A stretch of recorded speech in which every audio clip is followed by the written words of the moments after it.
రోహిత్ శర్మ విరాట్ కోహ్లీపై coach Gambhir hot comments చేశారు. 2027 one day world లో చోటుపై అయితే ఇంట్రెస్టింగ్ కామెంట్స్ చేశారు. ప్రెస్ మీట్ లో మీడియా ప్రశ్నలకు ఇండైరెక్ట్ గా హింట్ ఇచ్చారు. ఇంకా 2 ఏళ్లు సమయం ఉందంటూ కూడా గంభీర్ మాట దాటేసినట్లు కనిపిస్తోంది. ఇక ప్రస్తుతం అయితే వాళ్ళ ఆట ఏదైతే ఆడుతున్నారో అదంతా కూడా బాగుంది అన్నట్టు చెప్పారు. ఇక వన్డే సిరీస్ లో వాళ్ళు ఏం చేయాలో అదే చేశారు అంటూ గంభీర్ తెలిపారు. ఇక యంగ్ ప్లేయర్స్ కూడా అద్భుతంగా ఆడుతున్నారు అని తెలిపారు. వన్డే వరల్డ్ కప్ సమయానికి రోహిత్ ఎయిర్ చేసి 40 మరియు కోహ్లీకి 39 వస్తాయి అంటూ మరొక 2 ఏళ్లు ఇంకా ఇదే ఫామ్ లో ఉంటారా అన్న ప్రశ్నార్థకంగా కూడా మాట్లాడారు. వరల్డ్ కప్ కోసం కొత్త టీంను సిద్ధం చేసే పనిలో అయితే గంభీర్ ఉన్నట్టు తెలుస్తోంది. ఇక జూనియర్లను ఎంకరేజ్ చేస్తున్నారు కోచ్ గంభీర్. ప్రస్తుతం అయితే గంభీర్ తీరుపై కోహ్లీ మరియు రోహిత్లో అయితే అసంతృప్తి ఉన్నట్లుగా కూడా కనిపిస్తోంది. ఇక ఇదే అంశంపై మా స్పోర్ట్స్ అనలిస్ట్ వెంకట్ అందిస్తారు. వెంకట్ చెప్పండి, ఇప్పుడు 2027 వన్డే వరల్డ్ కప్ గురించి అడిగినప్పుడు గంభీర్ ఇంకా 2 ఏళ్ల సమయం ఉందంటూ కూడా మాట దాటేశారు. అసలు గంభీర్ ఉద్దేశం ఏంటి? మూల్య గంభీర్ కోచ్ అయిన తర్వాత అంటే 2024 వన్డే T20 వరల్డ్ కప్ తర్వాత గంభీర్ కోచ్ గా బాధ్యతలు చేపట్టాడు. ఆ తర్వాత నుంచి కూడా టీమిండియా క్రమంగా బలహీనపడుతూ వచ్చిందనే మాట వాస్తవం. ముఖ్యంగా అనాలోచిత నిర్ణయాలు, అదే విధంగా అంటే కక్ష సాధింపు నిర్ణయాలతో అతను అనుసరిస్తున్న వైఖరిపై క్రికెట్ అభిమానులతో పాటు మాజీ క్రికెటర్లు కూడా పలు సందర్భాల్లో తీవ్ర అభ్యంతరాలు వ్యక్తం చేస్తున్నటువంటి పరిస్థితులు కూడా మనం చూస్తూ వచ్చాం. ముఖ్యంగా విరాట్ కోహ్లీ, రోహిత్ శర్మ, అలాగే అంటే కోహ్లీ బిల్డ్ చేసినటువంటి టీం ఏదైతే ఉందో, కోహ్లీతో సన్నిహితంగా ఉండే టీం ఏదైతే ఉందో, అంటే కోహ్లీతో పాటుగా రోహిత్ శర్మ, రవిచంద్రన్ అశ్విన్, చేటేశ్వర్ పుజారా, అజింక్య రహానే, అలాగే మహమ్మద్ షమి, ఇలా కొంతమంది విషయంలో అతను అనుసరిస్తున్న వైఖరిపై తీవ్ర స్థాయిలో విమర్శలు వచ్చాయి. ఇప్పుడు అదే అంటే వీళ్ళని అసలు టీంలో ఉంచకూడదు అనే విధంగా కూడా గంభీర్ వ్యవహరిస్తున్నాడు అనేది అయితే స్పష్టంగా అర్థమైంది. అందుకని ఇంగ్లాండ్ పర్యటనకు ముందు, ఏడాది జరిగినటువంటి ఇంగ్లాండ్ పర్యటనకు ముందు వీళ్ళిద్దరిని టెస్ట్ క్రికెట్ నుంచి అప్పుడు ఆస్ట్రేలియా పర్యటనలో ఉండగానే రవిచంద్రన్ అశ్విన్ పక్కన పెట్టాడు. ఇప్పుడు వీళ్ళిద్దరిని కూడా పక్కన పెట్టే విధంగా అతను టెస్ట్ క్రికెట్ లో పక్కన పెట్టింది. ఇప్పుడు వన్డే క్రికెట్ నుంచి కూడా వాళ్ళిద్దరిని తప్పించాలి అనే ప్రయత్నాలు కూడా అతను చేస్తూ రావడంతో తీవ్ర స్థాయిలో విమర్శలు వ్యక్తమైనటువంటి పరిస్థితి ఉంది. ఈ నేపథ్యంలోనే మాజీ ఆటగాళ్లు కూడా కొంత అసంతృప్తి వ్యక్తం చేస్తున్నారు. ఇక తాజాగా సౌత్ ఆఫ్రికాతో జరిగినటువంటి టెస్ట్ సిరీస్ విషయంలో వన్డే సిరీస్ లో టీమిండియా ఘన విజయం సాధించడంలో విరాట్ కోహ్లీ గానీ, రోహిత్ శర్మ గానీ కీలక పాత్ర పోషించడంతో ఒక్కసారి గంభీర్ అంటే ఏం మాట్లాడలేని పరిస్థితి ఉంది. దీంతో మీడియా అడిగిన ప్రశ్నలకు కూడా కొంత ఇంట్రెస్టింగ్ గా కామెంట్ చేశారు. అంటే దానికి ఇంకా 2 ఏళ్ల సమయం ఉంది, వాళ్ళ స్థానాల కోసం యువ ఆటగాళ్లు పోటీ పడుతున్నారంటూ కూడా కామెంట్ చేశాడు. దీంతో అంటే వన్డే సిరీస్ లో వాళ్ళు ఏం చేయాలో అదే చేశారు, ప్రస్తుతం వాళ్ళ ఆట వాళ్ళు ఆడుతున్నారంటూ కూడా కామెంట్ చేసిన పరిస్థితి.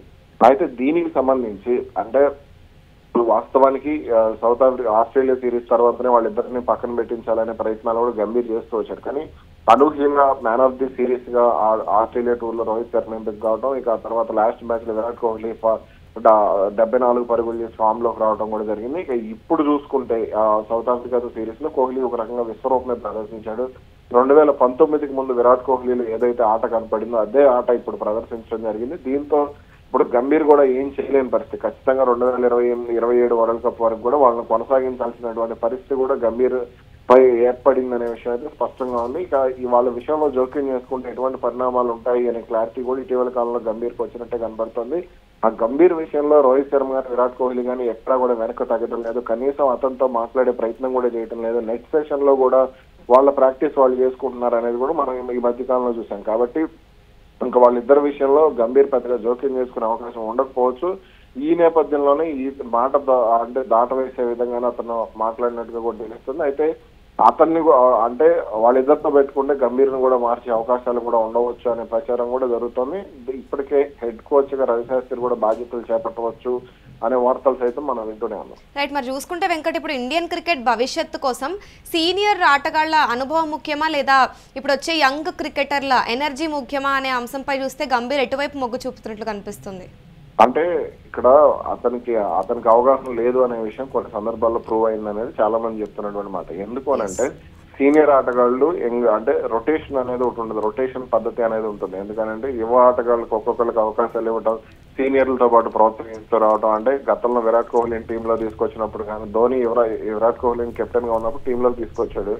ఆ తర్వాత రవిచంద్రన్ అశ్విన్ కానీ, ఇలా హర్భజన్ సింగ్ ఉండగానే వీళ్ళందరూ కూడా టీంలోకి రావడం జరిగింది. అంటే హర్భజన్ సింగ్ కానీ, లేదంటే రోహిత్ శర్మ వీరేంద్ర సెహ్వాగ్ ఉన్నప్పుడే రోహిత్ శర్మను ఓపెనర్ గా ప్రమోట్ చేయడం, ఇవన్నీ కూడా మనం చూస్తూ వచ్చాం. కాబట్టి గతంలో అంటే వివిఎస్ లక్ష్మణ్ గానీ, రాహుల్ ద్రావిడ్ గానీ వీళ్ళందరూ ఉన్నప్పుడే అజింక్య రహానే, చేటేశ్వర్ పుజారా వీళ్ళందరూ వచ్చిన అవకాశాలను వాడుకుంటూ ముందుకు రావడం జరిగింది.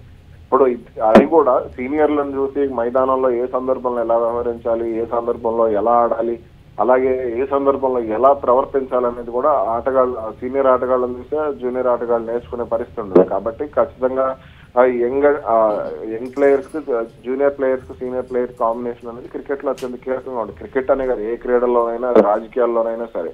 కాబట్టి ఇప్పుడు మన రాజకీయాల్లో చూసుకున్నా సరే ఒకసారిగా జూనియర్లకు అవకాశం ఇచ్చేస్తే ఆ రాజకీయ పార్టీలు నాశనం అయిపోయే పరిస్థితి ఉంటుంది. అందుకే వాళ్ళకి సీనియర్ల అనుభవాన్ని ఉపయోగించుకుని జూనియర్లను పైకి తీసుకొస్తుంది. అది క్రికెట్ లో కూడా అదే వర్తిస్తుంది. ఎక్కడైనా సరే, ఏ రంగంలోనైనా సరే జూనియర్లు సీనియర్లు కాంబినేషన్ అనేది కంప్లీట్ గా వర్కౌట్ అవుతూ ఉంటుంది. అంతే ఆ విషయంలో తక్కువ అంచనా వేసి నేను ఒక టీం ని బిల్డ్ చేయాలి అనుకోవడం అనేది సాధ్యం కాదు.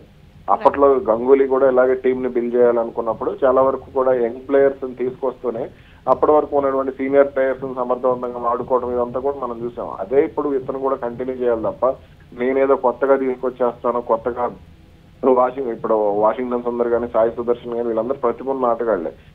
హర్షిత్ రాణా గానీ, ప్రసిద్ధ్ కృష్ణ గానీ వాళ్ళలో ఎంతో కొంత ప్రతిభ ఉంటుంది. కాబట్టి వాళ్ళకు అనుభవం అనేది, అంటే ఇప్పుడు ఎలా ప్రవర్తించాలి, ఎలా ఆడాలి అనేది సీనియర్ ఆటగాళ్ళని చూస్తేనే అదంతా ముందుకు వస్తూ ఉంది. ఇప్పుడు కేఎల్ రాహుల్ గానీ, విరాట్ కోహ్లీ గానీ కెరీర్ ఆరంభంలో ఎంతో తడబడ్డారు, కానీ వాళ్ళకి ధోని అండగా నిలబడ్డాడు. ఇవన్నీ కూడా దృష్టిలో పెట్టుకుని వ్యవహరించాలి. లేదు అని అంటే పరిణామాలు తీవ్రంగా ఉంటాయి. కాబట్టి అది ఎలా ఉంటుందో ఇంగ్లాండ్ సిరీస్ లో మనం చూసాం, మొన్న సౌత్ ఆఫ్రికాతో జరిగినటువంటి సిరీస్ లో కూడా మనం చూసాం. కాబట్టి ఇవన్నీ కూడా జూనియర్ సీనియర్ కాంబినేషన్ అనేది ముఖ్యం. Right, thank you Venkat. చూసుకుంటే ప్రస్తుతం రోహిత్ శర్మ మరియు విరాట్ కోహ్లీపై అయితే కోచ్ గంభీర్ హాట్ కమెంట్స్ చేశారు. 2027 వన్డే వరల్డ్లో చోటుపై అయితే ఇంట్రెస్టింగ్ కమెంట్స్ చేశారు. ప్రెస్ మీట్లో మీడియా ప్రశ్నలకు ఇండైరెక్ట్గా హింట్స్ ఇచ్చారు. ఇంకొక 2 ఏళ్లు సమయం ఉందంటూ గంభీర్ అయితే మాట దాటేసినట్టు తెలుస్తోంది. ప్రస్తుతం వాళ్ళ ఆట వాళ్ళు ఆడుతున్నారు అంటూ గంభీర్ అయితే స్టేట్మెంట్ పాస్ చేశాడు. వన్డే సిరీస్లో వాళ్ళు ఏం చేయాలో అదే చేశారు. యంగ్ ప్లేయర్స్ కూడా అద్భుతంగా ఆడుతున్నారు అని గంభీర్ ప్రశంసించారు. వన్డే వరల్డ్ కప్ సమయానికి రోహిత్ తేజ్ చేసి 40 మరియు కోహ్లీకి 39 ఉంటుందని, మరొక 2 ఏళ్లు ఇదే ఫామ్ లో ఉంటారా అనే ప్రశ్న కూడా వస్తుంది. ఇక వరల్డ్ కప్ కోసం కొత్త టీంను సిద్ధం చేసే పనిలో గంభీర్ ఉన్నట్లు తెలుస్తోంది. ఇక జూనియర్లను ఎంకరేజ్ చేస్తున్నారు కోచ్ గంభీర్. ఇక గంభీర్ తీరుపై అయితే కోహ్లీ మరియు రోహిత్ అసంతృప్తి వ్యక్తం చేస్తున్నారనే చెప్పాలి.